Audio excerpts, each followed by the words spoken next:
Welcome to another episode of The Brand Called You, a podcast and podcast show that brings you leadership lessons, knowledge, experience, and wisdom from thousands of successful individuals from around the world.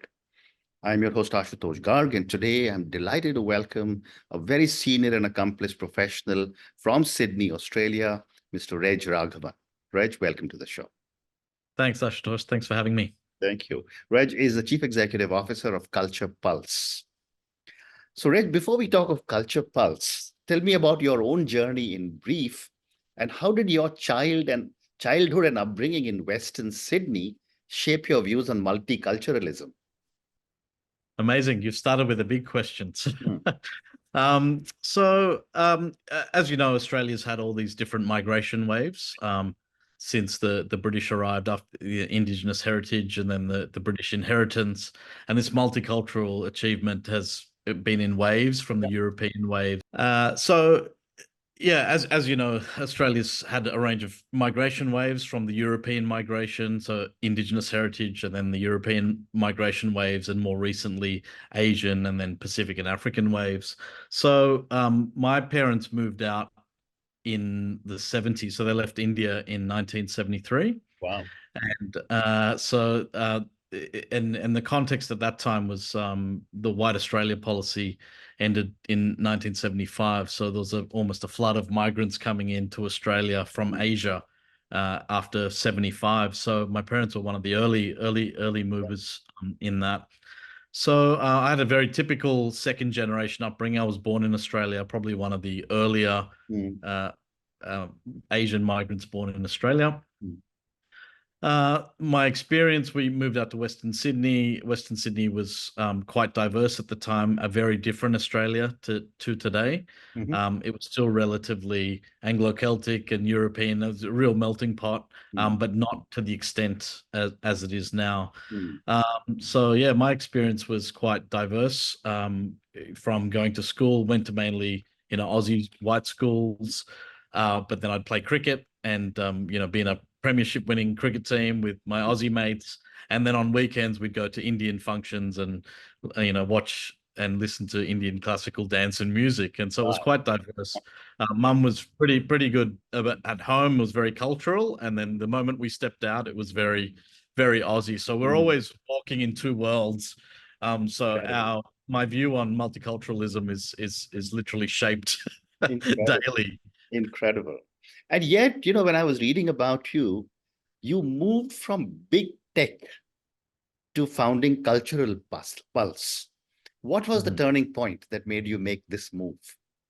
It's a good question. I think I always had this idea of volunteering, so I've gone on my own personal and professional and spiritual development over time, and this idea of volunteering was the most practical way to kind of contribute to the community around me. Mm. And the idea of volunteering led me from a number of different opportunities. It led me to actually remote Australia Mhm. to meet the last nomads in Australia. And the last nomads in Australia actually came off the land, so called the Pintabee people. And the piece of work I had to do was a video piece on working closely with renal disease. Mhm. And it was a conversation with some elders and people from the community and close to the community that really made me understand that their uh, view of health was different to the Western view of health. Mhm. So their view of health was Ngura, Walcha, and Chukurpa, which is land, family, and dreaming. Mhm. That's in Luritja language. Mhm. Uh, and this idea that they were actually going to hospital but running away or committing suicide because they weren't on country. Mhm. And that really made me think about cultural values and the role that cultural values play in Mhm. our own worldview and how we take information in and how Mhm. we communicate information. And so really there it was around, So, um, understanding the different, now Australia was by that time, 2006, that was more and more multicultural. It made me start reflecting on my own experience as second generation. And that was enough for me to say, I want to make an impact in that space. well said, and thank you for all that you're doing. So my next question, Reg, is what are some of the common misconceptions businesses have about engaging with the culturally and linguistically diverse audiences? Yeah, so if you look at just as a context for your international listeners, Australia is one of the most diverse countries in the world. Number two, really, after Switzerland in terms of diversity. Mhm. Obviously, we have a smaller population, but a lot of businesses, we're now almost 57% one or more parent born overseas. That's what people have said on census. 30% of Australia speak another language at home. Sorry, 30% is born overseas, and almost about 45% have a non-English speaking background. So it's very diverse. Different to the US in the sense that Hispanic and a concentration of Hispanic communities and African American communities, yes, there's still that diversity, but really for marketers and businesses, I think the common misconceptions are they believe that these audiences are small, even despite the numbers, and perhaps low value. There's a Mm. misconception that migrants don't have money to spend, Mm. and the more recent Chinese and Indian migrants actually, in many cases, earn above average salaries and are professionals. Um, and there's probably another misconception that what they're currently doing is reaching everyone. So there's Mm. probably a cultural lens Mm. missing there, which is, and there's no metrics around effectiveness of reaching different Right. cultural groups. It's more about, yep, a reach. It's still based on a reach metric. Mm. Yeah, there are a couple of Great response. Great response. Thank you. And what strategies does Cultural Pulse use to ensure culturally appropriate communications? I think the key is similar to the example I provided before, is really number one is identifying the relevant insight for a particular audience. So it's really looking at who is your audience. And given that there's this massive, almost 57% called culturally and linguistically diverse, it's really identifying, taking an audience-led approach and looking at the insight that you want to land a message within a particular community group. And then we believe once you've got that right insight, it's not just about translating it into another language. It is really about framing that communications in that worldview, Mm. and then being able to use a combination of traditional and community media to Mm. maximize reach. Mm. Because some communities are more collective in terms of their value system, so the word of mouth can go further if tapped into in the right way. Well said.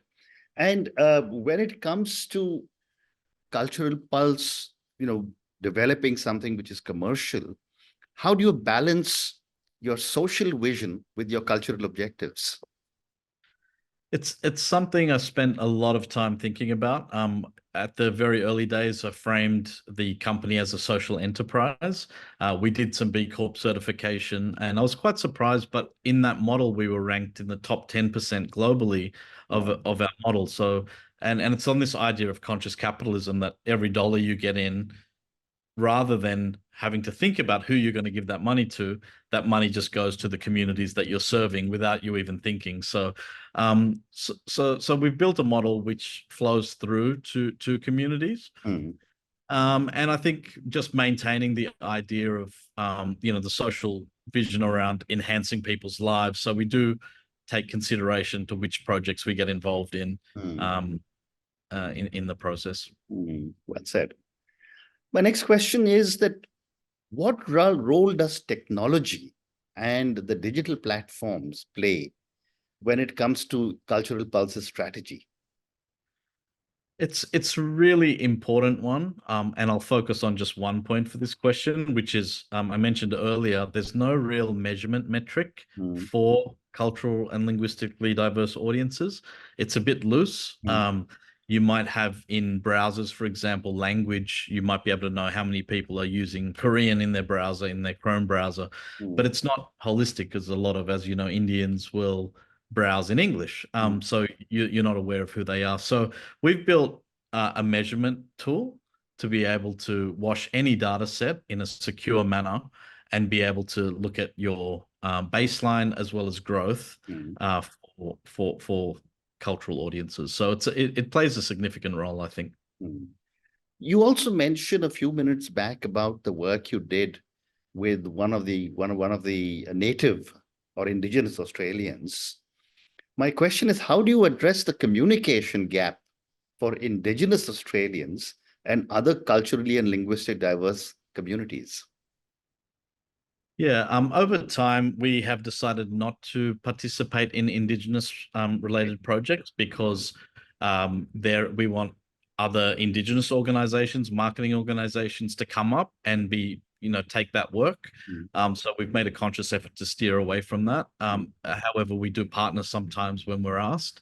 Your question around how do we approach the delicate balance between cultural sensitivity, I think it's about getting to that insight and framing it from understanding the worldview mm, of a particular community group. So, mm, for example, in Indigenous communities, if a deceased person is shown on TV, there has to be a set of protocols mm, before getting that approval. Or if you're going out to a community, you want to reach the traditional owners or particular elders first and get that approval. So there's kind of embedded in our process a protocol which is culturally relevant and sensitive.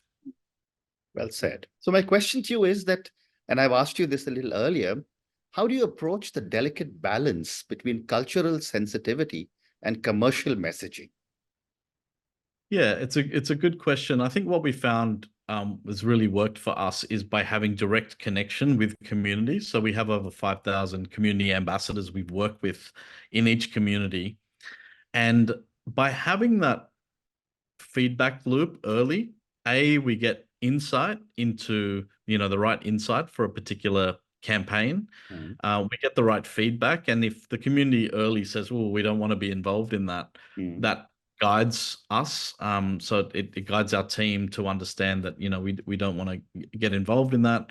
Or it might give us some insight as to how to navigate that topic if there's multiple viewpoints around that. So I would say it's actually about engagement, genuine engagement, authentic engagement with people on the ground. mm. Fascinating. And my next question is, what advice would you give to businesses looking to improve their cultural engagement practices? Yeah, I think there's a model we use which is based on this 4R model, and it's something that Procter and Gamble have used in the US. Mm, And Mark Pritchard has said, "You're not doing marketing if you're not doing multicultural marketing." And I find that these 4Rs are really useful. So, number one, it talks about relevance mm, of insight. So, as I mentioned earlier, getting the right insights for each campaign. mm, Number two, the representation of your team is very important. So internal marketing teams or their agency teams. So whoever's working on the campaign, that they have, can look at their own bias in terms of what they're doing. mm, In terms of resonance, mm, maximizing resonance in a campaign, that's going deeper into communities. So you can only do that once you've kind of earned permission to with your product or service to do so. And then looking at your reach, so looking at the channels and looking at the media that you're buying, making sure that it's more authentic or that you're using, channels that are owned and operated from those communities, and somehow being able to measure that effectiveness as you're going through, not just blindly trusting your agency teams. mm. Amazing. And based on all the work that you are doing at Cultural Pulse, what challenges and opportunities do you see in a world that is increasingly globalizing and yet also seeing borders coming up all the time, but that's more political? What opportunities and challenges do you see for the culturally, linguistic, and diverse communication in the next few years? I think the opportunities are massive. I think right now there's a number. The UN's published 272 million people have migrated. They're on the move and moving as migrants.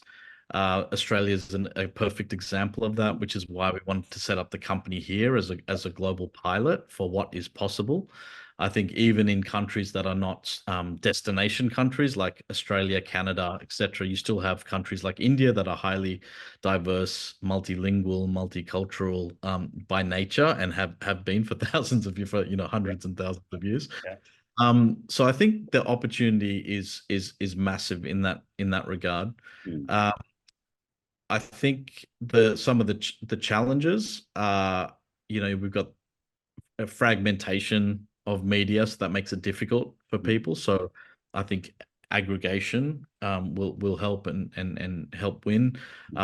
You've also got AI coming in as well around translation, for example. So while it can be easier to translate things, that context is essential. So how that large language model is trained will dictate what risk the brand has. So I think there's opportunities. People are always trying to look for quicker and easier ways to do things, but I think this space has great opportunity, but also some risk as well in terms of the future trends. Well said.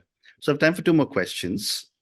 My next question is, what is the most unexpected lesson you have learned since you started Cultural Pulse? I can start with a general one, and then I can go into a deeper one. But Mhm. the general one is probably the very challenge that we are trying to solve is the challenge that we need to solve ourselves. Yeah. So in that, marketing teams aren't structured at the moment to take on this growth opportunity internally. So we need to change our messaging and change, not just be spruiking that, called, but actually looking at some of the challenges that marketers have internally and some of the impediments. Mm. And what we found over time is the customer growth opportunity hasn't outweighed some of the impediments in the internal structures to be able to make a shift and make a change. Yeah. So that's something that I didn't expect.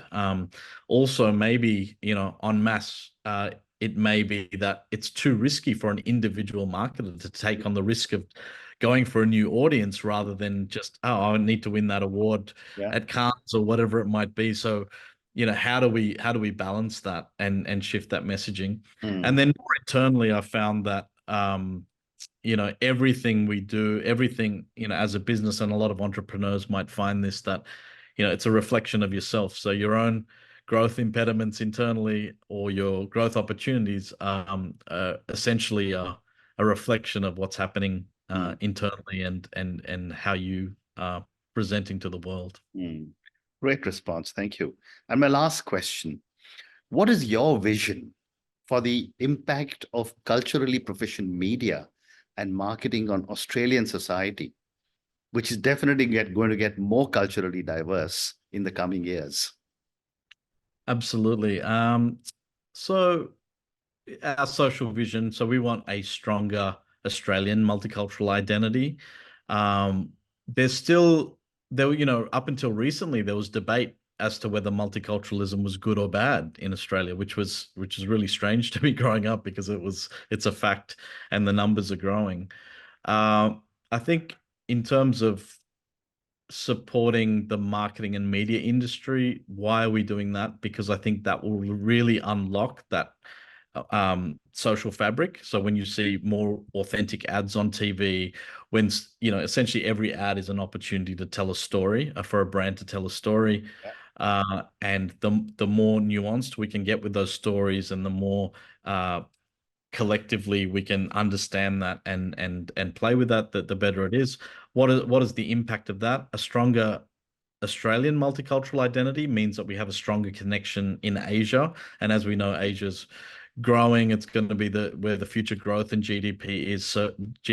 So for Australia, leveraging our diaspora. So for example, Indians in Australia or Chinese in Australia doing trade, for example, with their respective countries, makes Australia stronger in the region.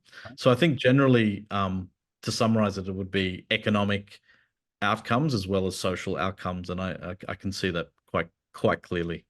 Well said.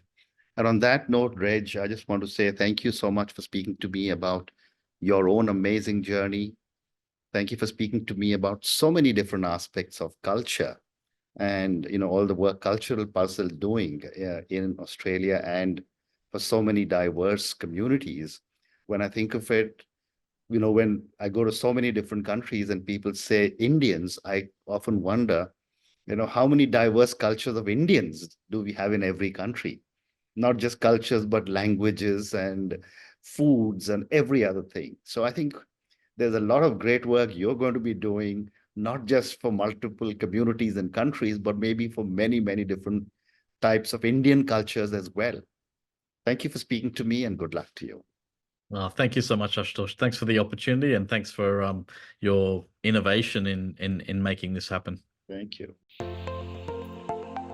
Thank you for listening to the Brand Called You videocast and podcast, a platform that brings you knowledge, experience, and wisdom of hundreds of successful individuals from around the world. Do visit our website www.tbcy.in to watch and listen to the stories of many more individuals. You can also follow us on YouTube, Facebook, Instagram, and Twitter. Just search for the Brand Called You.